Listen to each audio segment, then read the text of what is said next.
My name's Jason Correll. I'm 36, and I've been going to 12 Stone about 4 years. I started attending the Brazelton campus as a pioneer. We were sitting in the gym, and they played this message from Robert Morris on tithing.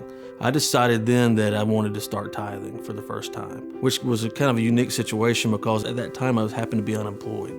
Didn't know how I was going to tithe, but that was something obviously I knew I needed to do. A couple weeks later, I landed a job and was able to tithe for the first time. Fast forward to about October of this past year, and I had gotten a knock on the door from our landlord. He told me that he decided that he wanted to sell the house and was giving us a 60-day notice to move. I quickly did the math and realized that that was going to be right before Christmas. About a week later, my boss calls me and says, "We need to have a meeting. I've got something to discuss with you." Pretty much just told me, due to the lack of business that my position would be eliminated, effective immediately. I was pretty devastated and kind of deflated at that point. I met with the guys in my small group, and they really encouraged me, let me know that, hey, God's in this. I know it seems bigger than you right now, and it is, but you've got to believe that God's bigger than all of that. I decided then that I was really going to trust God with this. Within a couple of days, I actually landed a job. Very thankful for that. That was one of my major needs met immediately. I was able to actually locate a house in Jefferson, and I had called Dan Vanderwall, our campus pastor, and said, "Look, I found this house, but I was able to put a deposit down, but they're also requiring the same amount as a security as well."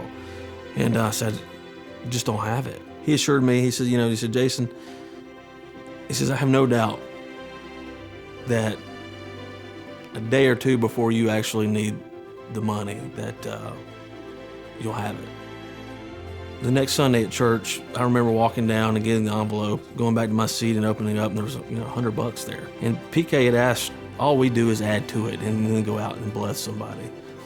The next morning, I went into work all excited about what had happened at church on Sunday. I was sitting down with my boss, kind of letting him know what had happened, and he was so inspired by it that he decided to put $100 in with it. Even though I needed money, I decided to put $100 in as well, and actually bless a young man that would not have had Christmas otherwise.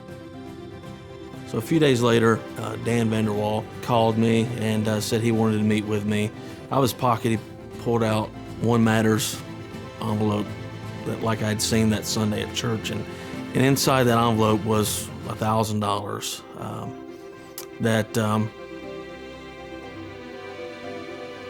other members of our church had decided to give to me and my family. I really just saw God come full circle in a rapid way. I'd lost everything I had essentially, and then gained it back within no time. That Saturday, my son came running in the house. He had checked the mail, and he says, "Dad, you've got this check in the mail." Opened the envelope, and there was a refund check of $1,300 that I had forgotten that I was even going to get. So, I did talk with the kids, and I said, this is not ours to keep. This is God's money.